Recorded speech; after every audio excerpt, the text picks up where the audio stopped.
สวัสดีทุกคนคลิปนี้จะเป็นคลิปตั้งแคมป์นอนปลาคืนหนึ่งของ3ไอ้น้องเนาะจะพาไปเบิ่งบรรยากาศกันเลยเริ่มต้นจากการเดินทางตอนนี้ก็กำลังย่างซอกบอลที่เหมาะสมเนาะที่จะตั้งแคมป์กำลังข้ามน้ำข้ามทะเลโอ้ยบ่แม่นข้ามห้วยและตอนนี้พวกเราก็มาฮอดบอลที่เหมาะสมจะตั้งแคมป์2ไอ้น้องเพิ่นก็กำลังกางเต็นท์เนาะนี่แล้วเนาะกางเต็นท์ของพวกเรา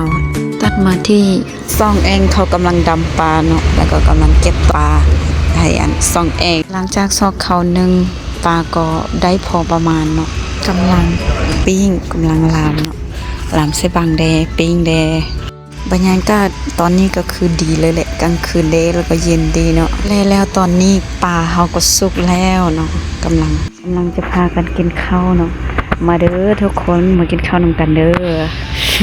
อยากมืดหน่อยหนึ่งเนาะเพราะว่าไต่ไฟใส่เอาเล่าพร้อมกินข้าวแล้วก็ประมาณ 11-12 โมงกลางคืนหลังจากนั้นก็พากันนอนตื่นเช้ามาพากันเก็บเครื่อง